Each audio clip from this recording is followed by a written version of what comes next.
Le hacking est un acte créatif. Parfois, c'est un acte intuitif. Le grand public ne voit pas en quoi le contrôle de la technologie est une question politique. Comme le dit Bob Dylan, pour échapper à la loi, il faut être honnête. Les hackers pensent hors du système et les grandes entreprises commencent à les imiter. Ce sont ces esprits curieux qui sont les seuls à pouvoir changer le monde.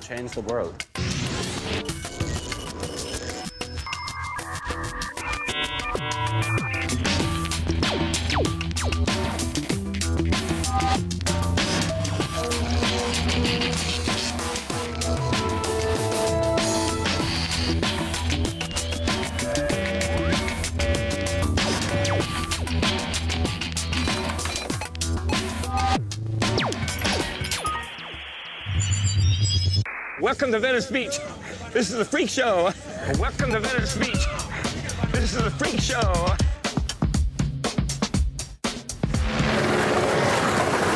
Leurs armes, des ordinateurs. Leur but, déstabiliser les gouvernements avec le site Wikileaks, vider vos comptes bancaires, paralyser des centrales nucléaires avec des virus. Les pirates. On les dit capables de détruire n'importe quel système informatique. Pourtant, on murmure aussi que ce sont eux qui les ont construits. On les appelle des hackers, les cadors du bidouillage informatique. Ils sont aujourd'hui les héros des films que vous piratez. Millennium ou The Social Network. On parle souvent des pirates, on les voit rarement. Au mieux, dans votre télé, c'est un ado au visage flouté et à la voix trafiquée.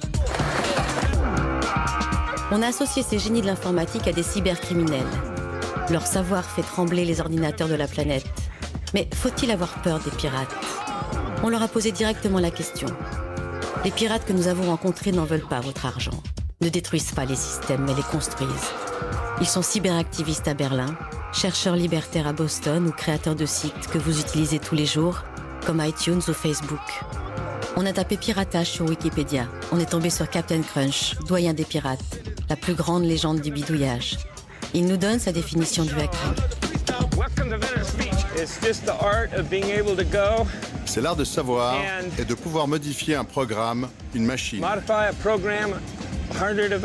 de façon à ce qu'il fasse ce que vous voulez qu'il fasse et non ce pourquoi il a été conçu.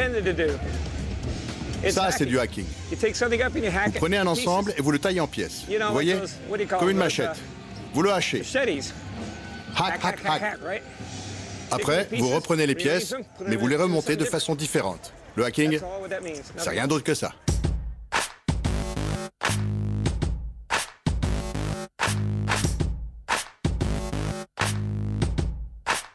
Hacker, éthique, MIT, fricker. Pour décoder le piratage, il n'y a pas mieux qu'Andy Muller-Magoon, la mémoire vivante du groupe de hackers le plus influent de la planète, le Chaos Computer Club.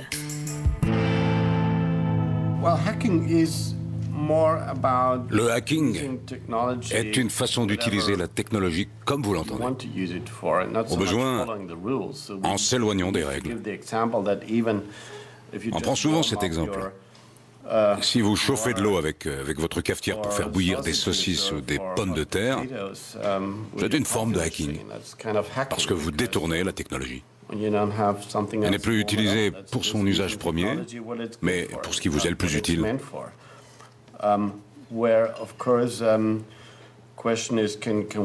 La question, c'est quelle leçon en tirer?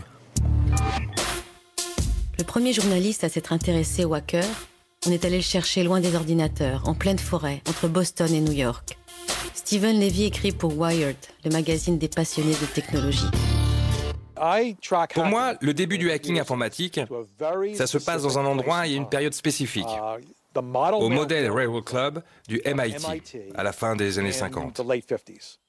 Tech Model Railroad Club, club de modèles réduits ferroviaires créé en 1946 au MIT, le Massachusetts Institute of Technology. C'est là que tout a commencé. Quand on y entrait, on tombait sur une maquette de chemin de fer géante, avec des chauffeurs miniatures, peints avec soin, des montagnes miniatures, des gares miniatures. On y trouvait des gens passionnés par ce genre de trucs, mais aussi des gens intéressés par l'envers du décor. Derrière les maquettes, on pouvait trouver un amas de commutateurs téléphoniques, de câbles, de connecteurs, de transformateurs, de dispositifs électroniques. C'était une sorte d'énorme ordinateur. Et ils appelaient ça le hacking. Ils disaient qu'ils pirataient le système. C'était leur mentalité. Plus tard, quand le MIT a acquis un ordinateur et l'a installé juste à côté de la pièce réservée au modèle Railroad Club, ces gens ont migré aussi et adapté leur éthique de hacker à cette nouvelle machine, avec laquelle ils pouvaient interagir en temps réel. Ils ont inventé une nouvelle manière d'interagir avec l'ordinateur. Ils n'avaient pas de mode d'emploi. Résultat, quand d'autres disaient « on ne peut pas faire ça avec un ordinateur », eux, ils le faisaient. Ce qui est sûr, c'est que le hacking n'a rien à voir avec le fait de lire des modes d'emploi et de les suivre. C'est plutôt essayer de comprendre les principes et en faire quelque chose de nouveau. Les hackers du MIT pensaient que l'information devait être partagée, que l'accès à l'information ne devait pas être limité. Leur principale préoccupation, c'était le talent du hacker. Un gosse de 14 ans, féru d'informatique, pouvait intégrer leur clan. Peu leur importait votre religion, votre couleur, votre sexe, bon, même si c'était que des mecs. L'important, c'était le talent. C'était une société libre et une société qui haïssait la bureaucratie.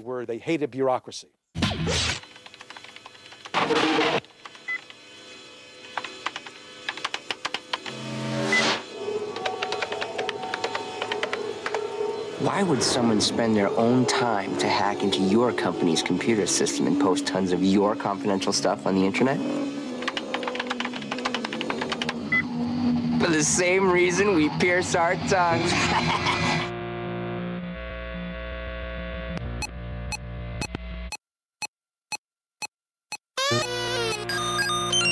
Nous sommes dans les locaux tenus secrets de MO5, une association de préservation du patrimoine des jeux vidéo. De Pong à Counter-Strike, on trouve de tout ici. Et pour ne pas s'y perdre, mieux vaut être accompagné par Douglas Alves. Depuis les années 80, il écrit l'histoire du piratage des jeux vidéo.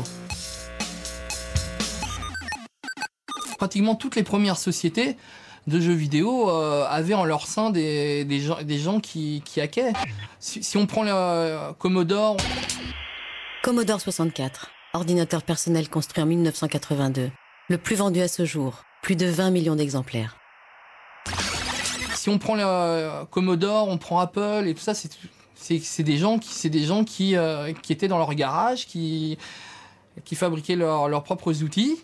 Donc bien sûr, les gens qui sont en avance, comme les hackers, c'est eux qui vont former l'industrie.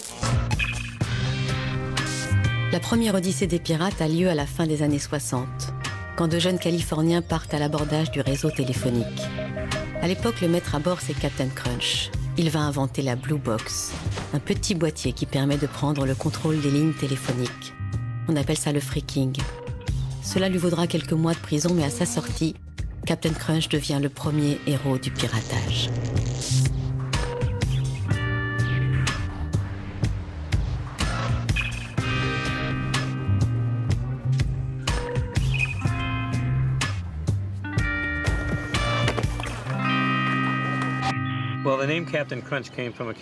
Le nom Captain Crunch vient d'une boîte de céréales, Captain Crunch, une marque très populaire aux États-Unis. Et dans la boîte, il y avait un sifflet. On pouvait boucher l'un des trous de ce sifflet et quand on soufflait, on obtenait une tonalité précise. Cette tonalité permettait d'activer le réseau téléphonique longue distance. La magie de la chose, c'est que cela vous débloquait la ligne. Et si vous saviez vous débrouiller, vous pouviez téléphoner gratuitement. C'était en octobre 69. Je faisais des expériences avec un émetteur radio FM. J'ai branché un micro dessus et j'ai dit, si quelqu'un entend ça, qu'il m'appelle à ce numéro. J'ai eu un appel. Un gars qui avait l'air d'être un DJ, il avait une belle voix grave et il m'a dit « Je suis un aveugle, fondu du téléphone. »« C'est quoi ça, un fondu du téléphone ?» je lui dis. Et il me répond « Je bidouille avec des téléphones. »« Ça veut dire que tu peux téléphoner gratuitement ?» Et il me répond « Je connais 20 manières différentes de téléphoner gratuitement. » Je me suis dit « Il faut vraiment que je rencontre ce type. » Je lui ai demandé « Comment ça marche ?» Il m'a dit « Il faut d'abord envoyer une tonalité de 2600 Hz pour ouvrir la voix en passant par un numéro vert. Il jouait la tonalité avec un orgue branché sur un téléphone. J'étais halluciné, ça ne pouvait pas être aussi simple. Je suis rentré chez moi et j'ai construit une boîte pour composer des numéros.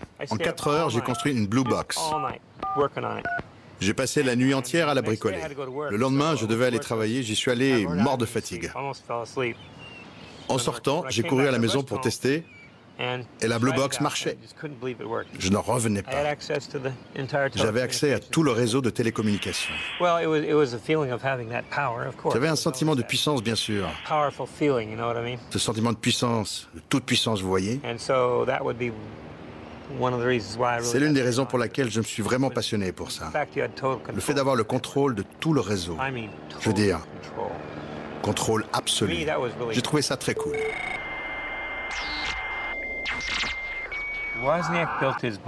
Wozniak a construit sa boîte. Steve Wozniak, alias Woz, informaticien et électronicien, cofondateur avec Steve Jobs de la société Apple Computer le 1er avril 1976. Il en a ensuite fabriqué d'autres et les a vendus pendant ses études à la fac. Il a utilisé cet argent pour fabriquer les composants électroniques du premier ordinateur d'Apple.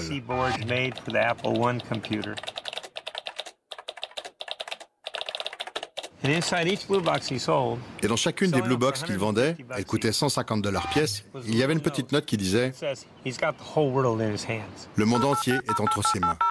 Je pense que les ordinateurs ont à l'époque interpellé des gens qui avaient des prédispositions en fait à l'ordinateur, qui le comprenaient bien plus vite que le grand public ou que des sociétés. How many languages do you speak? 5, actually. Well, I speak 1. 10100. With that, I could steal your money, your secrets, your sexual fantasies, your whole life. Any country, any place, any time I want. We multitask like you breathe. I couldn't think as slow as you if I tried.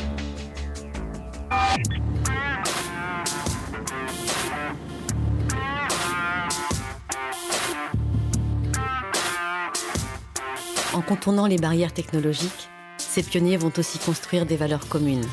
Steven Levy appelle ça l'éthique des hackers. Son livre, Hacker, héros de la révolution informatique, publié en 1984, reste la Bible pour les hackers activistes de Berlin, comme pour les ténors du logiciel libre au MIT. Tous ces gens, les hackers de la fin des années 50, début des années 60, les gens qui ont créé l'industrie des ordinateurs personnels et aussi ces gosses qui programmaient des Atari et des Apple II, ils avaient les mêmes valeurs, la même façon de voir les choses. Il y avait une façon de penser typique du hacker.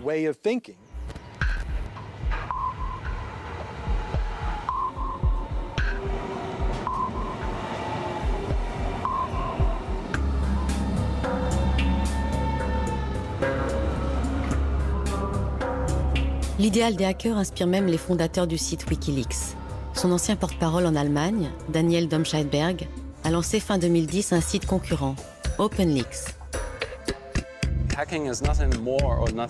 Le hacking, c'est rien de plus ou rien de moins que quelqu'un qui est curieux, qui regarde un système puis commence à l'utiliser d'une façon différente de celle qui était prévue. Donc je pense qu'il n'y aurait pas eu d'évolution sans les hackers. Ils sont là depuis le tout début.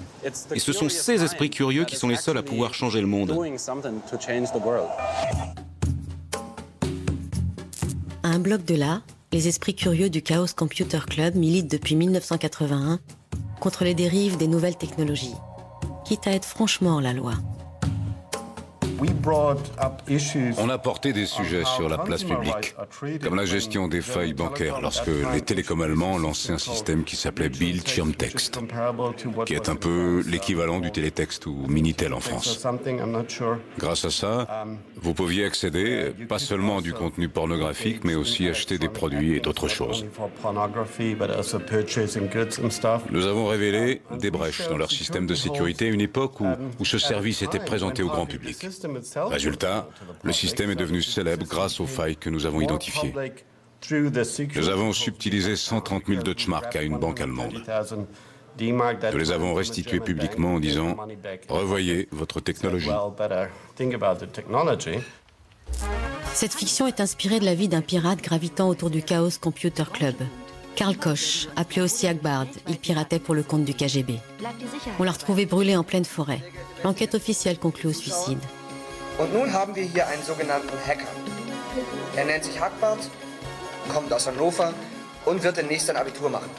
Wie lange bist du schon Hacker? So ein paar Monate. Hagbard, was ist eigentlich ein Hacker?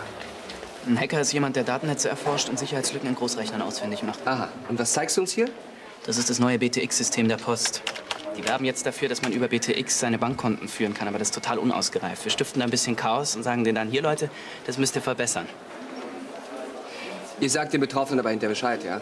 Klar, wir wollen ja nichts kaputt machen. Das heißt, es gibt so eine Art Hacker-Ethos? Wissen ist Macht. Richtige Information führt zu Reichtum, falsche zu Armut. Eigentlich sollten Informationen für alle gleich zugänglich. Notre démarche a été mal interprétée par les hautes sphères gouvernementales, qui se demandaient si nos activités n'étaient pas criminelles. Donc, bien sûr, il y avait des enquêtes, tout un micmac autour de nous. C'est ce que font les gouvernements s'ils ressentent le besoin de reprendre le contrôle dans un domaine qui leur échappe. De notre côté du clavier, on avait aussi chez nous des types qui ne comprenaient pas quel était le but du jeu et qui se sont fourvoyés dans l'espionnage ou des activités criminelles. Nous avions nos propres règles, mais nous avions aussi des champs d'action définis et beaucoup de discussions pour décider de ce que nous allions et n'allions pas faire. Uns geht's eigentlich mehr die Hackerethik. Ethik? Die Welt ist voller Arschlöcher, da soll doch jeder selber schauen, wo er bleibt. Also mich interessiert das mit der Ethik. Lass doch mal hören, was ihr euch da so vorstellt. Demokratie ist nur unter Gleichen möglich. Informationen müssen frei zugänglich sein. Das bedeutet praktisch, dass die Netze offen sein sollen. Je pense que les premiers hackers, et beaucoup de ceux qui ont suivi, donnaient une dimension morale au hacking. Leur idée de ce qui était bien ou pas bien ne correspondait peut-être pas à 100% à la loi. Mais comme le dit Bob Dylan, pour échapper à la loi, il faut être honnête. Donc, ils n'auraient jamais fait de mal à personne. Pour eux, ça aurait été épouvantable d'utiliser les techniques du hacking pour voler les gens. Les hackers pensent hors du système et les grandes entreprises commencent à les imiter. Et c'est ça leur problème. Parce que si les ingénieurs suivent les règles d'une entreprise, ils sont limités.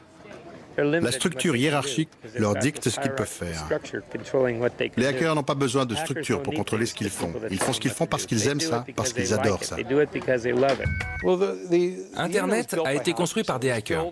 Il a été fondé à partir d'un principe d'ouverture. Tout comme les premiers hackers du MIT, qui avaient coutume de tout partager, les gens à l'origine d'Internet l'ont fait dans le but de faire circuler l'information de la façon la plus efficace, sans barrière. D'où la difficulté de le sécuriser.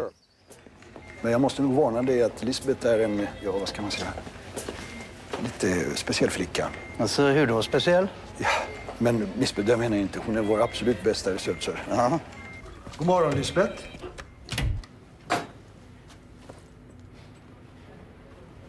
God morgon. Dirch Frode.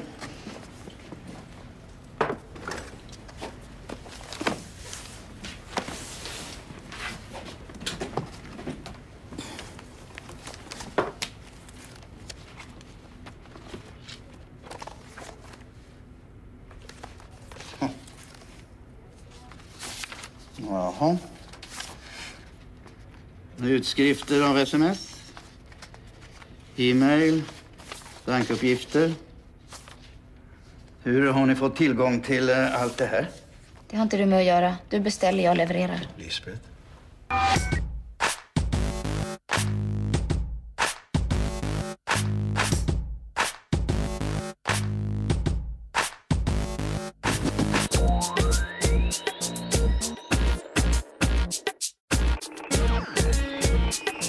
Paradoxalement, c'est Internet qui va mettre fin à l'âge d'or des hackers, au respect de leur éthique. Internet et l'informatique grand public représentent désormais un nouveau marché industriel défendu par le copyright. Douglas Alves se souvient du moment où le bidouillage est devenu du piratage, où le partage est devenu de la copie illégale. Pour acheter un Apple II à l'époque, il fallait sortir au moins 20 000 francs. Donc ce qui était pas mal, et après acheter des softs. Alors, ce qui se passait, c'est que les magasins n'avaient pas les moyens d'acheter un énorme stock de machines et des logiciels à foison. Donc, ça arrivait au compte-gouttes. Ce qui s'est passé, c'est qu'on a, à cette époque-là, les gens ont commencé à copier. C'est-à-dire que dès les débuts de l'informatique, on a copié. C'est-à-dire que c'était quelque chose de normal. C'est bien après que les gens sont arrivés et qui ont dit « Maintenant, c'est pas bien de copier parce que ça appartient à telle ou telle personne qui l'a fait. » C'est-à-dire qu'on était dans une communauté où les gens s'échangeaient les informations, les logiciels, pour pouvoir progresser tous ensemble. Skarabäus hatte die Anzeigentafel am Frankfurter Flughafen unter seine Kontrolle gebracht. Conan das Stromnetz in Luxemburg. Kugelfisch hatte eine illegale Mailbox im Kernforschungszentrum in Genf aufgezogen. Und dann war da noch David aus Hannover. Sein Pseudonym war Goliath. Que ça soit dans le domaine du hacking ou du cracking.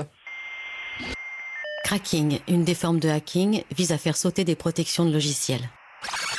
Que ça soit dans le domaine du hacking ou du cracking, les gens qui arrivaient à faire quelque chose avant les autres ou à faire quelque chose que personne n'arrivait à faire étaient clairement des héros. Il y a eu des protections, par exemple en Dungeon Master ou Space Ace ou Dragon Slayer sur Amiga, des protections qui ont tenu 3 semaines, 1 mois. Alors, quand ça arrivait, la personne qui avait conçu la protection devenait lui-même un héros. C'était marrant, puisque c'était l'ennemi, mais entre guillemets. Et la personne qui arrivait à déprotéger devenait aussi un héros de la communauté. Ça n'a l'air de rien, mais dans les années 80, ceci était une révolution. C'est ce qu'on appelle une démo, une introduction de jeux vidéo, un piratage réalisé sur une machine pas plus puissante qu'un thermomètre. Le piratage des consoles, un jeu qui ne fait pas rire Georges Fornet, le gardien du temple des logiciels de loisirs. Vous savez, les patchs, les mises à jour des systèmes d'exploitation, etc., pour contrer immédiatement. Enfin, c'est une course, comme vous le savez, une course à l'échalote, quoi. Hein. Le pirate a 2-3 mois d'avance, on contre, il repart sur autre chose, etc., etc. C'est jamais fini, cette histoire. Vous devriez être en salle de test depuis une demi-heure. J'ai tout un tas de messages pour vous, mais mon ordinateur a planté il y a une vingtaine de minutes et je suis encore en train d'essayer de retrouver mes fichiers. Il y a des jours comme ça. Les pirates du net, alors là, les grands spécialistes, les Dark Vador du système, qui agissent un peu partout et qui sont très fiers de leur découverte. Souvent, même, c'est pas des gens qui font de l'argent sur l'affaire, c'est qu'ils sont très fiers de leur performance technique et puis de le faire savoir en plus. Et un peu, c'est les gendarmes voleurs, quoi. C'est attrape-moi si tu peux, regarde comme je suis fort, tu vas me contrer, mais je vais te trouver une autre faille technique. Il va falloir que tu me cours après encore pendant quelques temps pour me contrer. Il y a un peu cet aspect, hein, de grands techniciens, de super savants. Finalement, moi, seul contre la grande multinationale, je vais vous montrer qui je suis.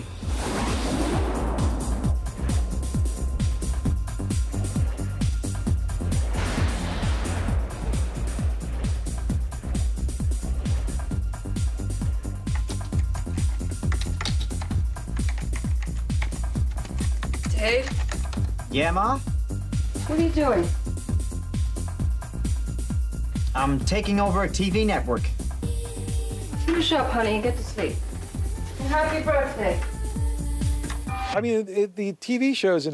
Dans certaines séries hollywoodiennes, on voit des gens qui fracturent des systèmes informatiques. Il y en a un qui dit « Hey, tu peux changer les feux rouges à Phoenix ?»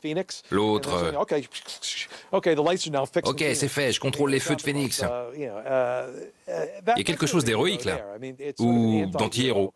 Le petit bonhomme qui tire tout ce pouvoir d'un petit ordinateur. La créativité, l'enthousiasme de faire l'impossible, c'est vraiment ce qui fait avancer la plupart des hackers créatifs.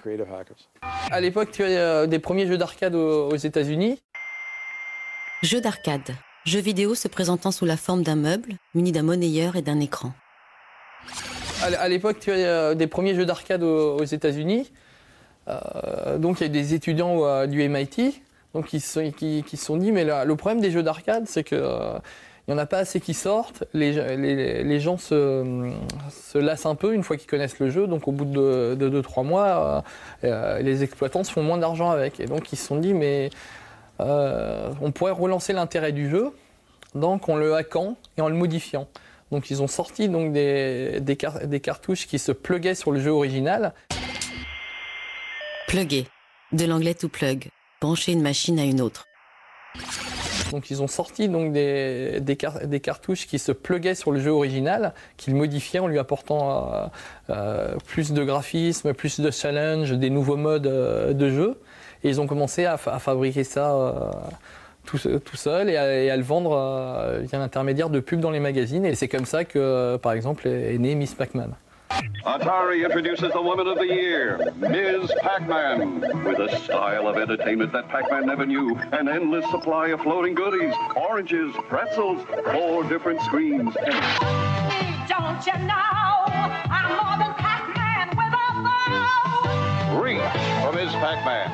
C'est peut-être un moyen de nous faire progresser aussi, mais enfin c'est pas du tout ce qu'on souhaite quand même, dire il faut des pirates pour nous faire progresser. Mais enfin, à toute chose malheur est bon, enfin, ça nous oblige à réagir rapidement et à améliorer nos systèmes d'exploitation. Donc, mais bon, je ne vais pas vous dire que c'est un mal nécessaire, loin de là. Faut que je trouve un moyen d'éloigner Caroline.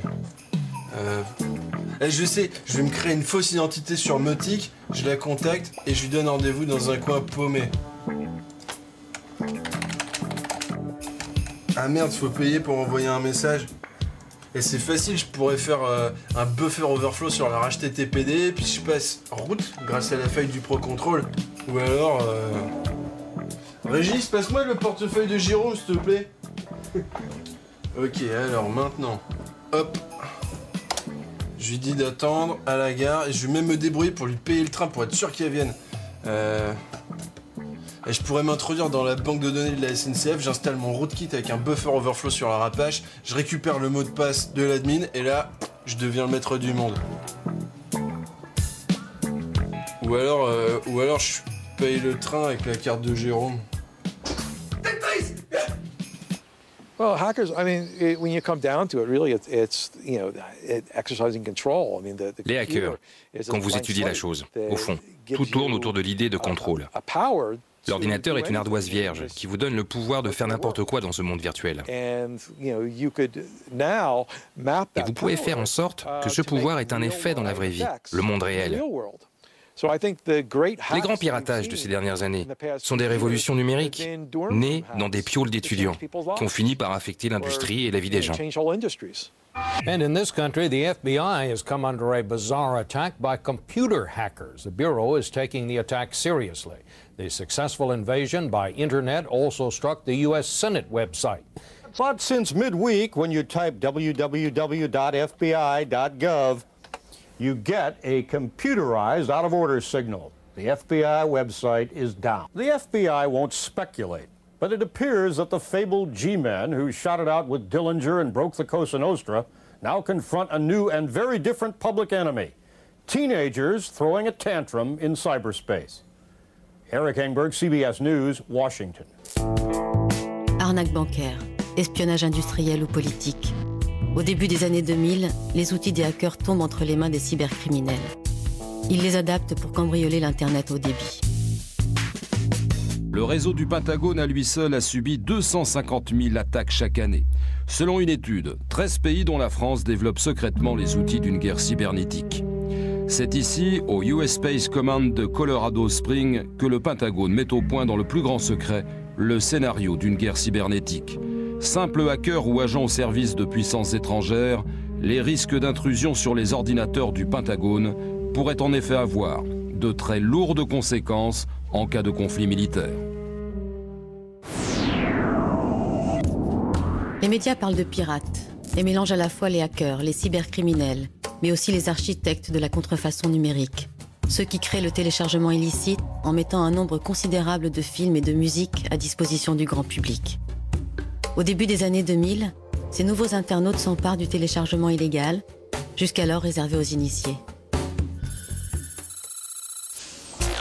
Le téléchargement illégal est un tel succès que les bras armés des ayants droit comme l'ALPA cessent de se préoccuper des magnétoscopes et se concentrent sur les disques durs. Au départ, les gens faisaient un peu ça par passion ou par, je vous dis, volonté de reconnaissance. En fait, le moteur de la piraterie, c'est la recherche de la nouveauté dans la meilleure des qualités. Alors, la nouveauté, on la trouve souvent lors d'une sortie d'un film dans une salle de cinéma. où, je dirais, quelqu'un va aller capter frauduleusement à l'aide d'une caméra l'image en la filmant sur l'écran. Alors évidemment, la qualité est très souvent médiocre. Ensuite, ces œuvres vont se diffuser petit à petit à travers d'autres réseaux, et notamment les réseaux peer-to-peer, où là, ils sont massivement échangés. Le peer-to-peer est une technique d'échange de fichiers entre différents ordinateurs reliés par Internet. En 1999, un petit chat, le logiciel Napster, va populariser le peer-to-peer. C'est le début du téléchargement illégal. Avec le félin, on échange de la musique copiée illégalement et qui atterrit aussitôt sur les graveurs de CD ou les premiers baladeurs numériques. 2 ans plus tard, Napster doit fermer, mais d'autres solutions de téléchargement illégal prennent le relais et s'industrialisent, comme le streaming, qui permet de regarder un film à mesure qu'il se charge. Et pour savoir où chercher, on utilise les guides touristiques du téléchargement illégal, les annuaires de liens. Ensuite, au niveau des annuaires de liens, c'est-à-dire ces sites qui facilitent l'accès au contenu licite par du téléchargement via les réseaux peer-to-peer ou autres, là, ils récupèrent beaucoup d'argent, notamment sur les bannières publicitaires ou en orientant les internautes qui viennent sur leur site vers des contenus payants, et ces contenus d'ailleurs sont souvent pornographiques. La plupart sont situés à l'étranger, donc difficile d'accès au niveau judiciaire par les autorités françaises, et c'est difficile pour nous d'enclencher des actions judiciaires à l'encontre de ces sites.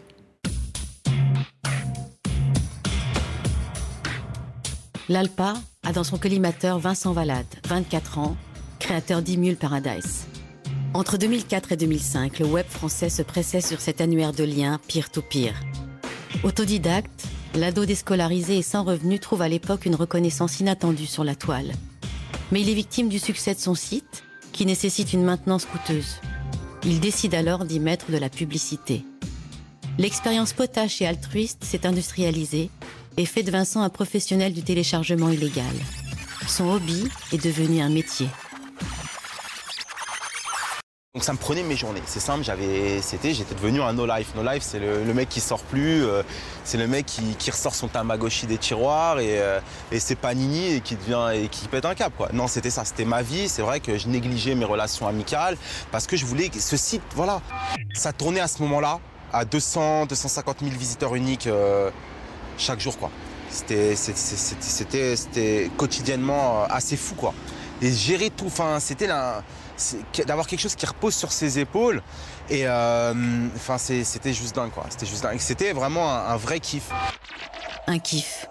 Mais son activité est avérée illicite par la brigade d'enquête sur les fraudes aux technologies de l'information, qui lui demande à plusieurs reprises de fermer son site.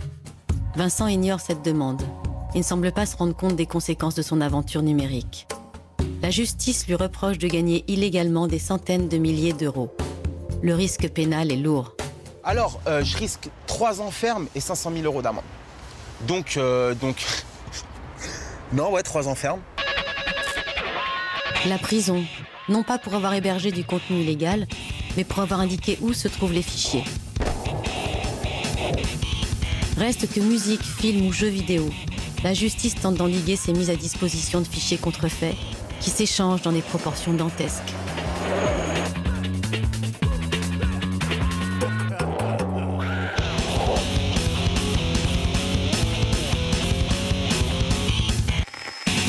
C'est très difficile pour nous de quantifier ce qui se passe vraiment sur les réseaux. Nous avions tenté, il y a maintenant un peu plus de 2 ans, de le faire à travers des statistiques sur les réseaux peer-to-peer, et les chiffres que nous avions obtenus étaient absolument effarants, puisque nous avions un chiffre de plus de 400 000 fichiers correspondant à des films qui étaient téléchargés via les réseaux peer-to-peer en France. Donc c'est un chiffre colossal.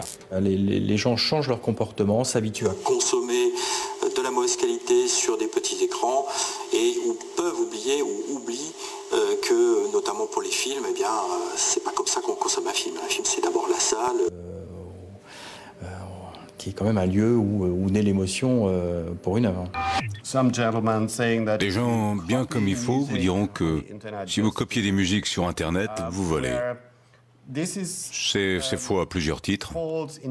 D'un point de vue technologique, vous ne volez pas puisque les données que vous copiez n'ont pas bougé.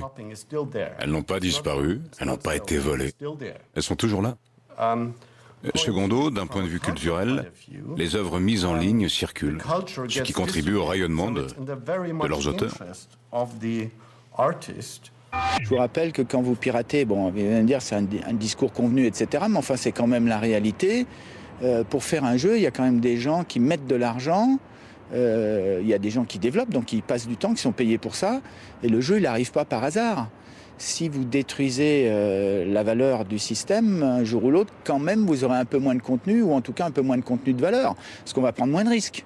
On va se dire, puisque c'est piraté, on va pas mettre, je sais pas, pour faire un gros jeu aujourd'hui sur PlayStation, c'est plus de 20 millions d'euros, c'est sous 50 ou plus. There was chaos. Our victory brought order to the land.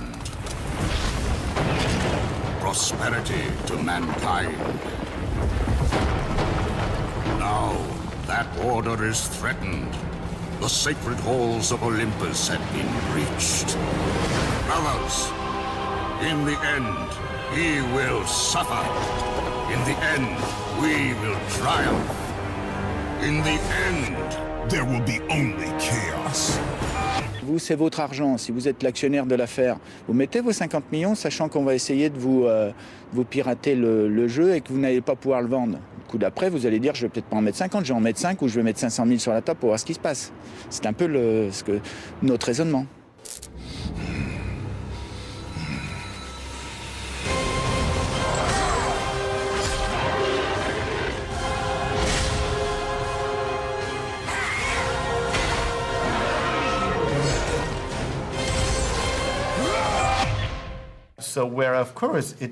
Il est tout à fait vrai que certains investissent non seulement dans les idées, mais aussi dans la recherche, et qu'ils ont besoin de protection pour mener leur projet à bien. Ils ont besoin de retour sur investissement, récupérer cet argent dépensé.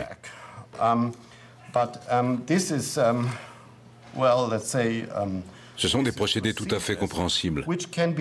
Et nous n'avons pas besoin de les combattre, de statuer sur le fait qu'Internet est quelque chose de bien ou de mal. C'est une bataille vaine. Oui, ces gens dépensent de l'argent pour rien. Ils luttent contre des moulins à vent.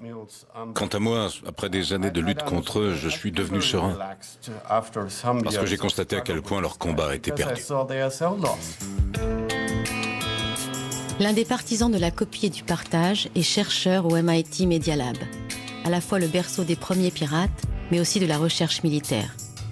Ici, on a développé radars et systèmes de guidage. Benjamin McCoyle représente une nouvelle génération d'activistes de l'échange libre.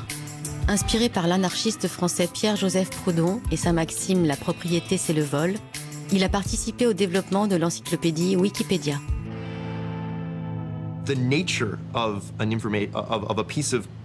La nature même d'une donnée sur un ordinateur est d'être copiée. Les utilisateurs n'en sont pas toujours conscients, mais chaque fois que vous utilisez un logiciel, vous en faites automatiquement une copie du disque dur vers la mémoire de l'ordinateur. Chaque fois que vous envoyez un document via un réseau, vous produisez 4, 5, voire 10 copies de ce document à travers ce réseau. Les ordinateurs sont des machines faites pour copier. Or, l'industrie qui produit des logiciels ou de la musique ou autres médias a dépensé des millions et des millions de dollars et employé des dizaines de milliers de personnes pour faire en sorte que les ordinateurs copient moins bien. Ils ont créé une nouvelle loi visant à criminaliser la copie ou des technologies qui brident les machines. Tout cela pour empêcher des ordinateurs de copier. You wouldn't steal a handbag. You wouldn't steal a car. You wouldn't steal a baby. You wouldn't shoot a policeman and then steal his helmet. You wouldn't go to the toilet in his helmet and then send it to the policeman's grieving widow and then steal it again. Downloading films is stealing. If you do it, you will face the consequences.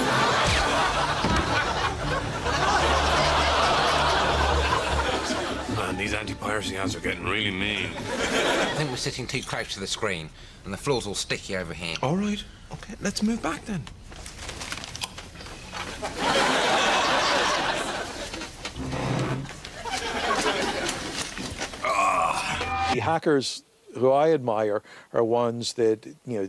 Les hackers que j'admire sont ceux qui font les choses intelligemment, qui font preuve de créativité. Parfois, ils sont un peu facétieux, mais dans leur monde, du moment que c'est fait intelligemment, ça passe.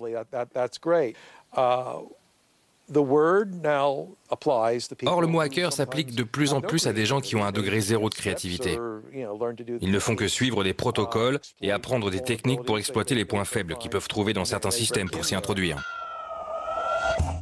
Entre les premiers téléchargements de Napster et les lois de l'Adopi, seulement 10 ans se sont écoulés. Le piratage est devenu l'ennemi public, mais les vertus du bidouillage n'ont pas disparu. Elles inspirent de nouveaux talents.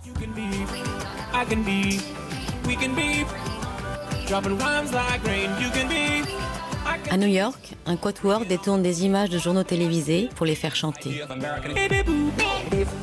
Piratage ou contrefaçon numérique, c'est à Brooklyn que nous avons retrouvé les Gregory Brothers.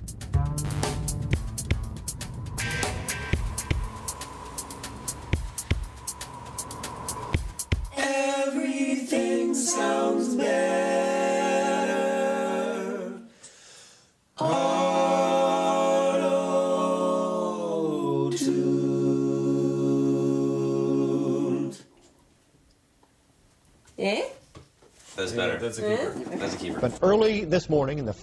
Autotune, c'est le logiciel qui permet à tout le monde de devenir chanteur.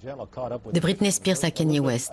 Les Grégoristes s'en servent pour transformer des interviews, comme celle d'Antoine Dodson, propulsé superstar après un passage au journal. He's climbing in your windows, he's snatching your people up, trying to rape them, so y'all need to hide your kids, hide your wife, and hide your husband because they're raping everybody out here. Nous avons un studio très professionnel, dans lequel vous vous trouvez en ce moment. Certains pourraient appeler ça une salle à manger. Nous, on préfère appeler ça un studio. On aime bien se servir de notre imagination. Vous voyez cet écran vert ? On se filme devant et on danse tout autour de la pièce. Parfois avec des costumes. On appuie sur enregistrer et voilà. On est limité dans le nombre d'employés que nous pouvons embarquer avec nous, parce que c'est une boîte familiale. Tous les trois, on est frères, et Sarah est un frère honoraire en vertu de son mariage avec moi. Well, obviously we have a rapist in Lincoln Park.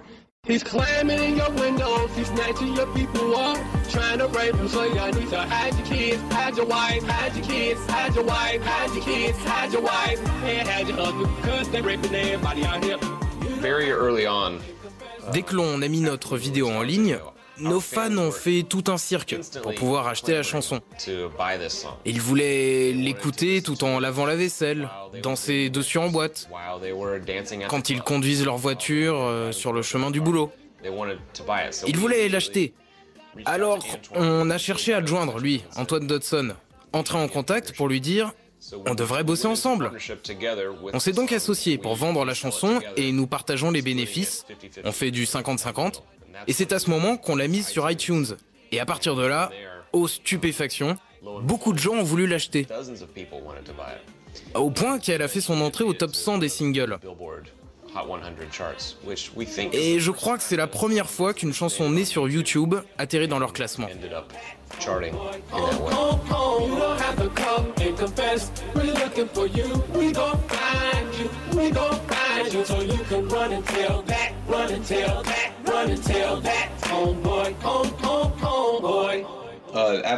Après des années d'études en école de droit, j'ai la conviction que tout ce que nous faisons tombe dans le cadre du fair use. Fair use, en droit américain, c'est la possibilité du non-respect du droit d'auteur quand c'est dans l'intérêt de la création artistique. Tout ce que nous faisons tombe dans le cadre du fair use. Nous n'avons jamais eu de problème avec personne. Rien de ce que nous faisons n'est mal intentionné, et ça reste bon enfant, tout le monde se marre. Et ça rapporte rien. Et grâce à nous, ces gens réalisent qu'ils entament une carrière et deviennent des superstars. That's a whole rainbow now. Ah, double rainbow all the way across the sky. So intense. L'origine de ce tube qui dépasse les 20 millions de visionnages, c'est la vidéo d'un campeur surexcité qui s'extasie devant un double arc-en-ciel. Wow, that's a full rainbow all the way. Double rainbow. Oh my God. It's a double rainbow all the way. Whoa, that's a full rainbow all the way. Double rainbow, oh my God. Les Gregory's l'ont piraté pour en faire une ode à la nature, tellement populaire que Microsoft surfe sur ce buzz. Look at that. It's a double rainbow. Il récupère le fameux campeur pour en faire le héros d'une de ses pubs. Wow, look at that. Full on. Un comble, les rôles s'inversent. La multinationale pirate les pirates. How do you fit a double rainbow in a single shot? You don't. You do it in 3. Double rainbow all the way across the sky. Yeah, yeah. So intense.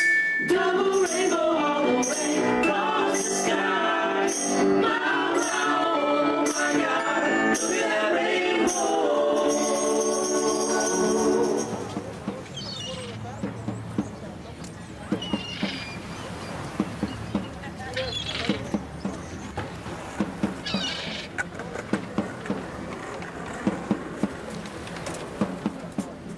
Everything's cool. No, I'm an injured hand. Sorry. Take this with you. What is it? It's my own music. It's from Senegal, West Africa. Little reggae, hip hop, 5 languages. I'm working on a donation. If you can, show some love. If not, we stay friends. I'm okay on that, but maybe these guys. Cameraman, you got a 20 over there, man? That's the way you sell music. C'est comme ça qu'on vend la musique. Ça se vend dans la rue. Vous chopez un type et vous lui dites « Tu veux pas acheter un disque ?» C'est ça la bonne façon de vendre la musique. Ne vendez jamais chez un disquaire, parce que vous ne ferez pas un rond comme ça. Napster est un excellent exemple. Napster est un piratage épatant parce que, comme beaucoup de piratages aujourd'hui, il a été construit sur les bases des révolutions techniques antérieures. Ce logiciel était capable, en partant de technologies à la fois simples et brillantes, capable d'ouvrir un nouveau monde, celui du partage de la musique. Je ne vois pas pourquoi on y a vu une menace pour l'industrie musicale. Au final, tout cela lui sera bénéfique. Bon, peut-être pas au cadre de l'industrie, qui ne comprennent pas dans quel sens le monde tourne. En tout cas, l'arrivée de Napster a bouleversé la distribution de la musique, et aussi la manière dont les gens ont pu concevoir la façon de consommer la musique. Napster a ouvert la voie à l'iPod.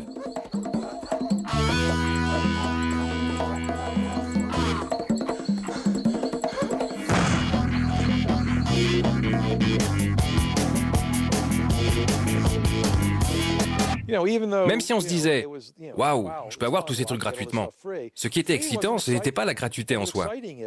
Ce qui était excitant, c'était de trouver des choses tout en sachant qu'il y avait des gens avec qui vous partagiez de l'autre côté de l'écran. Pour un montant raisonnable, on aurait accepté de payer. La plus grosse bêtise de l'industrie de la musique a été de ne pas adopter Napster.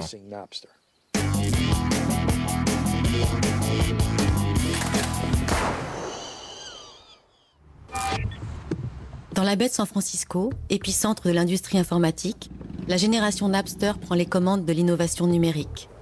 Ancien employé d'un grand label de musique, Matt Rubin a lancé Verb.com, un site qui propose aux musiciens des outils clés en main pour émerger sur le web. Tout ce qui t'importe, c'est de trouver la musique. Tu ne penses pas à comment l'obtenir, tu l'apprends sans te poser de questions. Et c'est ce qui caractérise la dernière génération, les jeunes. Ils ne sont pas malveillants. Ils se disent juste, je veux écouter telle ou telle musique. Comment je fais? Je l'achète si c'est facile. Je la prends gratuitement si c'est facile. Je l'attrape via un torrent si c'est encore plus simple. Torrent, technique d'échange entre ordinateurs, permet un téléchargement plus rapide de musique et de films. Je l'attrape via un torrent si c'est encore plus simple. On ne considère plus vraiment Napster comme quelque chose de nuisible. On est passé à autre chose. Une partie de l'industrie de la musique a compris qu'il fallait trouver d'autres moyens. Et même si Apple va parfois dans la mauvaise direction, iTunes a prouvé qu'il fallait que l'accès soit simple, mais aussi qu'il était possible de faire payer pour de la musique, que les gens étaient prêts à le faire. C'est un exemple à suivre. Les groupes ont toujours voulu diffuser leurs singles virtuellement, mais maintenant que c'est viable, la machine s'emballe. Tout devient plus facile, plus rapide. Plus besoin d'appeler quelqu'un pour monter son site web. Plus besoin de faire des trucs bizarres pour obtenir de la musique en ligne. Les choses ont changé. Mais on a dû développer ces nouvelles technologies pour arriver à faire ce que l'on voulait. C'est peut-être juste un problème de tonalité. De quoi? Non mais attends, Jean-Jacques, qu'est-ce que tu me fais là? C'est la même chose que tout à l'heure? On la finit pas? Non, non, non, on la finit pas, non, non. Non, on finit pas ta chanson de merde parce qu'elle intéresse personne là. Restera, machin là. Putain, mais tu crois quoi? Que Céline Dion elle a écrit La vie en rose en 2 minutes? Je crois pas que ce soit Céline Dion qui a écrit Je crois pas que ce soit Céline Dion. Mais tu la connais Céline Dion toi? Non, tu vas pas m'apprendre mon métier, merde. Alors tu fais ce que je te dis et tu fermes ta gueule et puis c'est tout. Le compositeur Jean-Jacques Goldman, parolier entre autres de Céline Dion, se fait insulter par un internaute propulsé producteur. Cette vidéo clin d'œil accompagne le lancement d'un site web permettant aux anonymes de financer de jeunes musiciens. Putain, le boulet! Arrête de filmer, arrête! C'est-à-dire que moi je suis plus dance à la base, tu vois, genre David Guetta, Chimène Badi, voilà. Mais ce que je veux dire, c'est pour ça que je te connaissais pas, quoi, tu vois. C'est pas grave. Hein.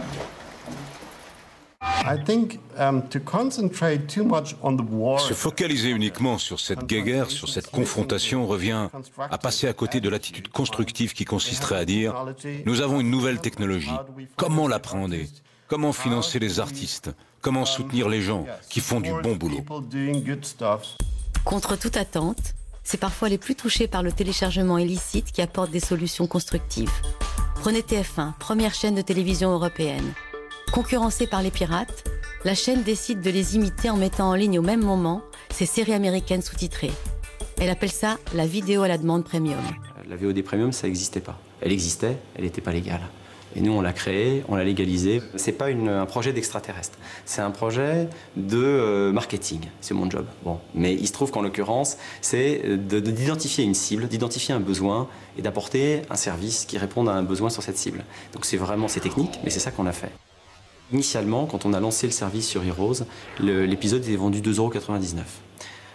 Quand je vous disais qu'on étudiait les réactions des internautes, à l'époque, on les a étudiées de très près parce qu'il y a eu beaucoup de réactions. C'était une œuvre qui a été très très spectaculaire, accueillie de façon très très spectaculaire par le monde légal et aussi les internautes plus versés dans l'illégalité.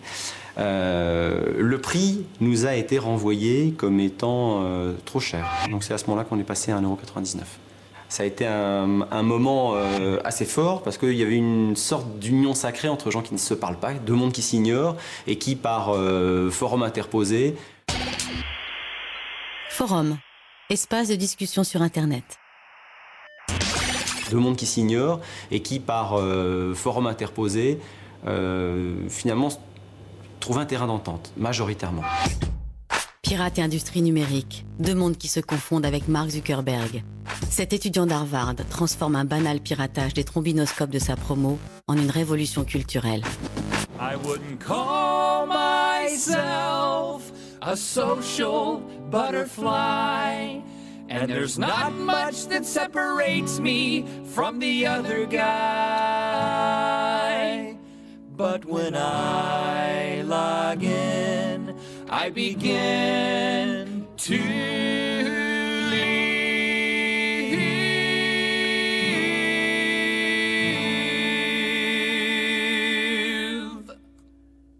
There's an online world where I am king of a little website dedicated to me, with pictures of me and a list of my friends, and an unofficial record of the groups that I'm in. Facebook.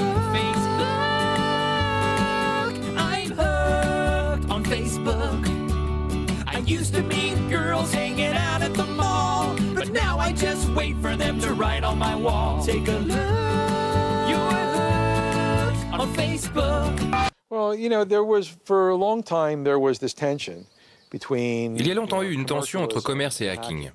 Quand j'ai fini hacker, en 1984, je croyais le hacking condamné, parce que l'argent allait tout inonder. Tout allait être monétisé, et l'esprit créatif des débuts, et l'irrévérence qui allait avec, tout ça allait dégager. Mais ça ne s'est pas produit. Prenez Mark Zuckerberg, le créateur de Facebook. Il dit « Je veux que ce soit une entreprise de hackers ». La recherche passe par le hacking là-bas. Le terme retrouve ses anciennes lettres de noblesse. Rupert Murdoch a beau acheter MySpace. Rupert Murdoch, actionnaire majoritaire de News Corporation, le plus grand groupe médiatique du monde. Rupert Murdoch a beau acheter MySpace, il n'y a aucune mentalité hacker là-bas. Donc MySpace se meurt. Les hackers ont tué MySpace. Ce hacker de Mark Zuckerberg n'a fait qu'une bouchée de Rupert Murdoch. Facebook a gagné parce qu'il a permis aux gens de construire et de partager davantage que sur MySpace. Le but de MySpace n'était pas de partager, mais de vendre des trucs aux gens.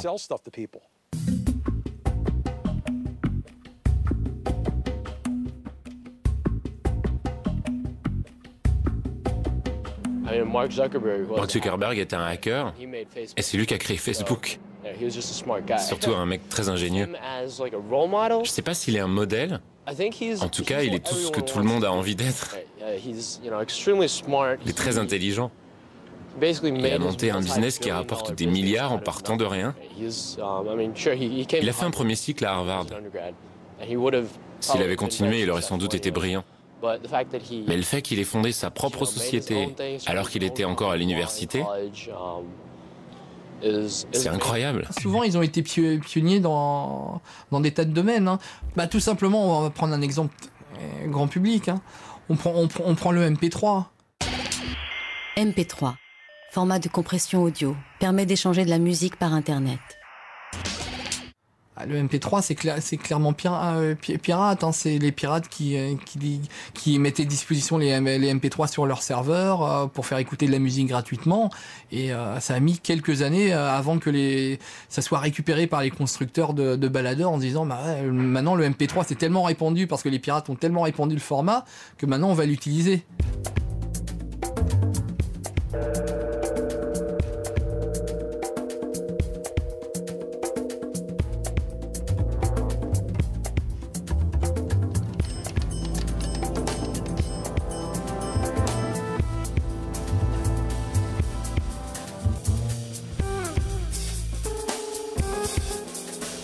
Du MP3 à Facebook, la mentalité hacker est le ciment des révolutions grand public.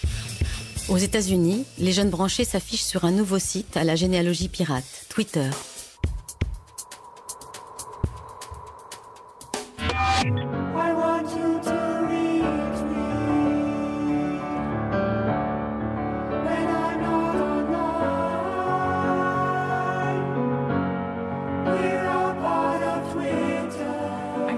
A blog that is as random and incoherent as writing on a bathroom wall. Why? Because normal blogging is tedious and dumb and leads to fully formed ideas. People want to have narcissistic conversations with total strangers about the everyday minutiae of their lives. Why not build them a service that does that? Twitter restricts you to only 100... Twitter, le site sur lequel tout le monde raconte ce qu'il a mangé ce midi ou chanté sous sa douche. Si on vous dit que cet espace à bavardage stérile est né dans les milieux altermondialistes, vous y croyez? As for the charges, I would like to respond with the next public tweet. The baby just pooped. #TurtleAlert.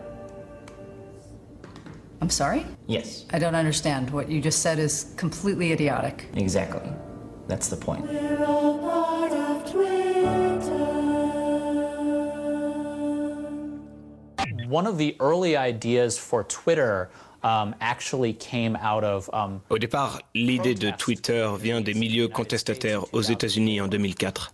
People had the idea that they wanted to share text messages during. Les gens voulaient échanger des SMS pendant les manifestations, pendant les conventions politiques. And they thought, what if we could not simply share text messages one-to-one? Ils ont d'abord échangé des messages d'un interlocuteur à l'autre, et puis ils ont cherché à envoyer le même message à tous les militants de leur groupe qui étaient présents à la manifestation. Will receive these messages.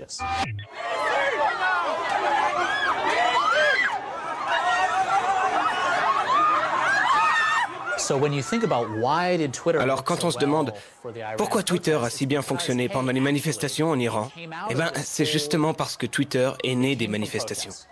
Après, il a muté, il a évolué, il a changé, et maintenant il n'a plus rien à voir avec le Twitter de l'époque.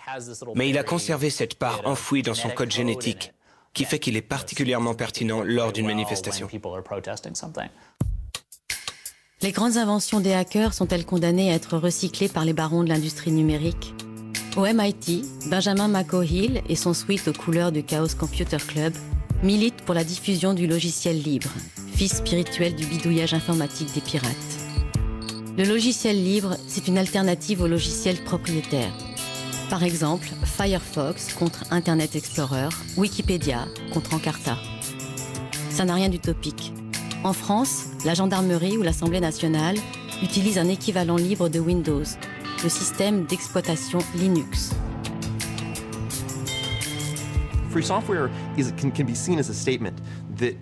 Les militants du logiciel libre estiment que les utilisateurs doivent contrôler la technologie. C'est une prise de position très politique. Dans la mentalité iPhone, l'approche d'Apple, c'est de dire « c'est nous, Apple, qui décidons du fonctionnement de la technologie. Point final. » Et les utilisateurs n'ont pas voix au chapitre. En un sens, c'est une sorte de... comment pourrait-on dire? C'est une approche très paternaliste de la technologie.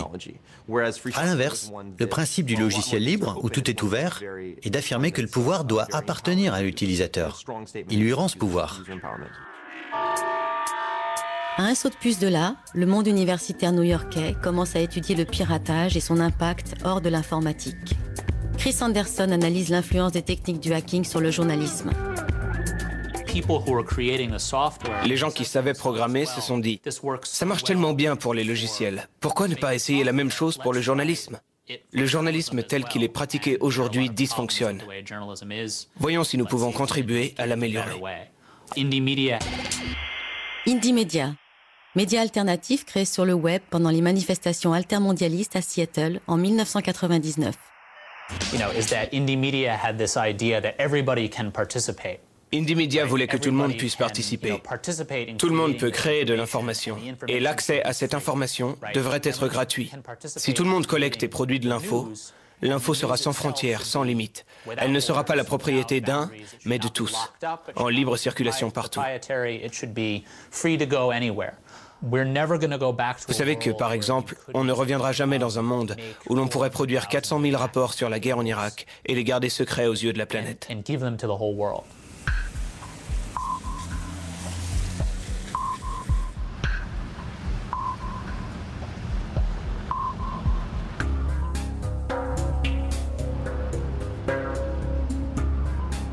Dieser Zug endet hier. Übergang zur S-Bahn und zum Metrotram. Quand les entreprises ou les gouvernements nous imposent des technologies boiteuses, les équipes du Chaos Computer Club peuvent alors servir de garde-fou. Lorsqu'ils lancent une nouvelle carte d'identité, le ministère de l'Intérieur ne nous consulte pas pour savoir si cette carte est inviolable. Ils ont leurs propres équipes qui se chargent de la sécurité d'un tel système. Donc, sur ce cas précis, nous, on a des gars qui testent cette carte. Ils se sont rendus compte que la nouvelle carte d'identité n'est pas inviolable. Nous avons une attitude positive envers la technologie. Bien sûr, il y a le syndrome Big Brother et toute cette merde, mais nous, on aime jouer avec la technologie. Das ist die Frage in Berlin, wo die Polizei zu klären hat, wie es dazu kam, dass ein junger Mann erhängt in einem Park gefunden wurde. Er nannte sich Tron und er war in seiner Szene ein Star. Seine Szene, das war die Szene der Computerhacker, dieser jungen Genies, die ihre Fähigkeiten mit dem Computer oft zwischen legal und illegal beweisen. War er nun einfach nur am Leben gescheitert oder, wie manche in der Computerszene glauben, beiseite geräumt, weil er zu viel konnte und zu viel wusste? Dieser Park in Berlin-Neukölln birgt das Geheimnis um den Tod des Informatikers Boris F. Am vergangenen Donnerstag fand ein Spaziergänger die Leiche des Computergenies erhängt an einem Baum. Seitdem wird gerätselt. War es Mord oder Selbstmord? In Fachkreisen war Boris F. unter dem Decknamen Tron bekannt. Aufsehen erregte er vor 3 Jahren. Damals entwickelte er die sogenannte Wunderkarte, eine Kopie der Telefonkarte der Telekom. Dadurch konnte der talentierte Hacker beweisen, dass Telefonkarten nicht fälschungssicher sind. Dass er dabei allerdings in seinem Forschungsdrang selbst die Grenzen der Legalität überschritt, brachte ihm 10 Monate auf Bewährung ein. Der plötzliche Tod des 26-Jährigen. Wichtig könnten auch die Aussagen der Mitglieder des Chaos Computer Clubs sein. Hier ging auch Boris ein und aus. Seit dem Tod ihres Freundes geht bei den Hackern die Angst um. An Selbstmord glaubt hier niemand. Ich gehe nicht von Selbstmordabsichten aus und es entspricht auch nicht seinem Charakter, da er sich immer sehr offen verhalten hat. Wir gehen von einem Mord aus, aber mehr sage ich dazu nicht. Tron était un vrai génie sur le plan technique. Il n'avait ni conscience des conséquences commerciales de son travail, ni des implications politiques de la technologie qu'il manipulait. Malheureusement, il s'est rapproché de gens qui jouaient un jeu pas très clair, de gens défendant les intérêts d'entreprises de médias. Quand Tron a été tué en 1998, beaucoup de hackers ont ouvert les yeux après cette histoire. Pour eux, cela voulait dire que certaines affaires peuvent avoir un tel impact pour les gouvernements ou pour les grosses compagnies qu'ils sont prêts à envoyer des assassins pour vous tuer. Tron n'est pas un exemple unique. C'était déjà arrivé 10 ans avant avec Karl Koch, qui était impliqué dans des affaires avec le KGB. La dernière star du piratage, c'est Julian Assange, celui qu'on présente comme le fondateur de Wikileaks, le site qui fait trembler l'administration américaine. Daniel Domscheit-Berg était un des proches d'Assange dans l'organigramme. Ils se sont fâchés par chat interposé. Daniel a reproché à Julian de prendre seul les décisions, de se focaliser exclusivement sur les États-Unis, alors que des dossiers d'autres pays dorment dans les serveurs de Wikileaks.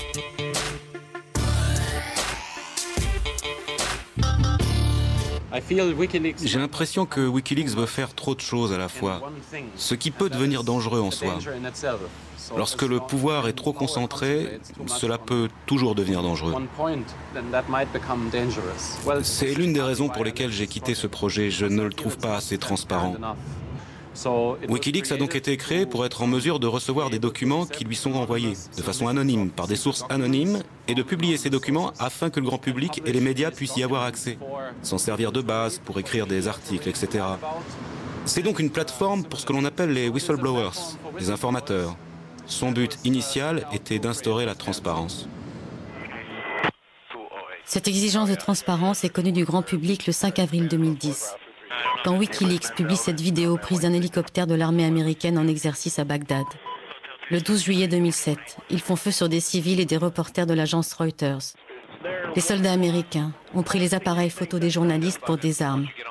Bilan de cette bavure, 18 morts.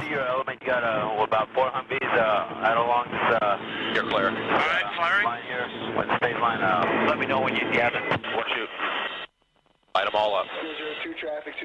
Come on, fire! Hey, Roger. Keep shoot. Keep shoot. Bushmaster 2-6. Bushmaster 2-6. We need to... All I gotta do is pick up a weapon. Je m'intéresse à la liberté de l'information depuis très longtemps. Et je pense qu'il n'y a rien de plus important dans ce monde que l'accès libre à l'information, afin que tous nous puissions nous forger des opinions qui soient argumentées. C'est la valeur fondamentale sur laquelle Internet repose.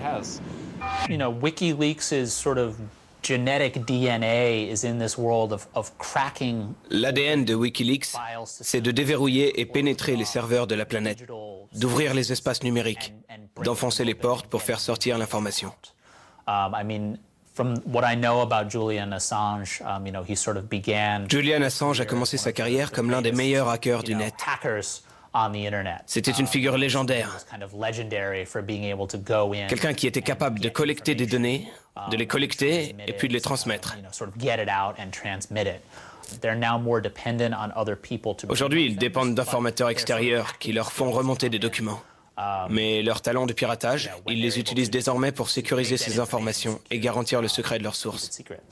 Julian Assange has got a lot of balls. Julian Assange, ce mec a des couilles. Ce type aime vivre très dangereusement. Je ne sais pas quel est son trip, mais ce qu'il a fait m'a beaucoup surpris. Je trouve que Wikileaks est à la fois une bonne et une mauvaise chose.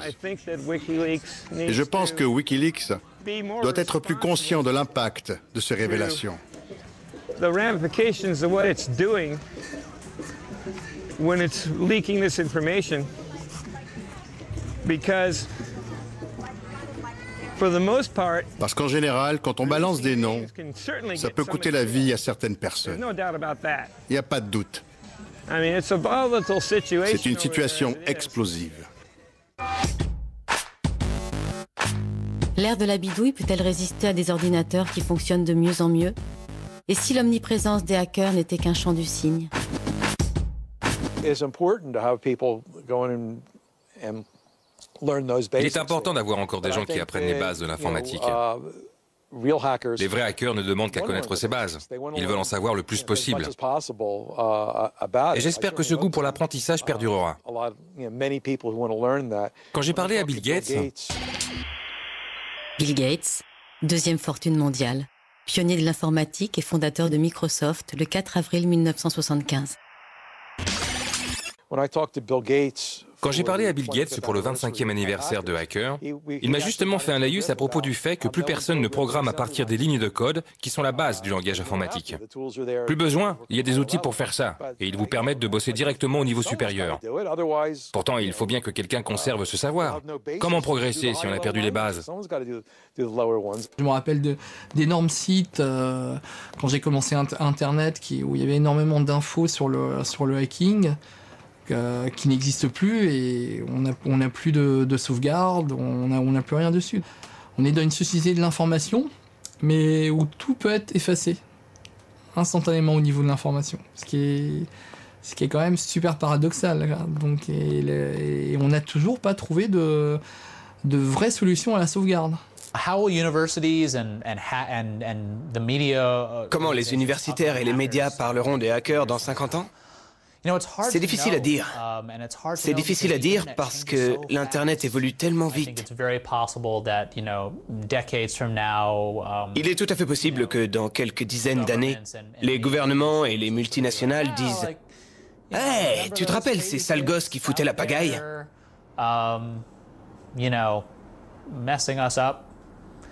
Je suis content qu'on s'en soit débarrassé. En même temps, je ne crois pas que les gouvernements parviennent à éradiquer les hackers. Je doute que les gouvernements ou les géants de l'industrie parviennent à les stopper. Ça me paraît impossible. Ça n'arrivera pas. Ce qui peut arriver, c'est que l'Internet change, qu'il soit moins ouvert, qu'il devienne un média différent. Je pense que, puisque c'est un fait, Internet fonctionne mieux quand il est ouvert. Vous entendez des gens parler d'un Internet fermé, ce serait triste. J'ignore si c'est possible, mais regardez en Chine. Peut-être que c'est possible. Si c'était le cas, ce serait une horrible tragédie. La grande question, c'est de savoir comment gérer cette exigence de liberté de l'information. Comment protéger à la fois la vie privée et en même temps promouvoir la transparence.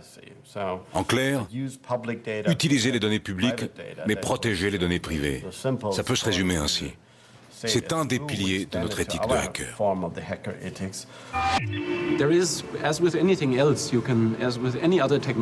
Le piratage, c'est comme toutes les autres technologies. Vous pouvez l'utiliser pour quelque chose de bon ou quelque chose de mauvais. Mais la technologie en soi reste quelque chose de neutre. C'est une nuance très importante. Il y aura toujours une culture du piratage.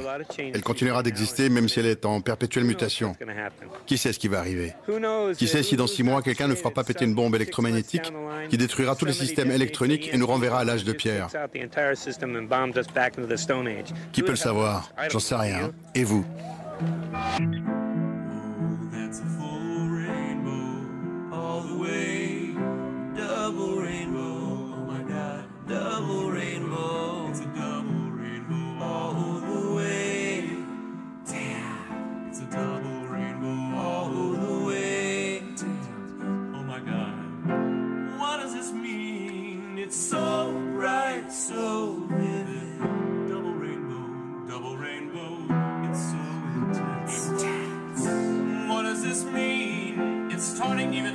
like a triple rainbow.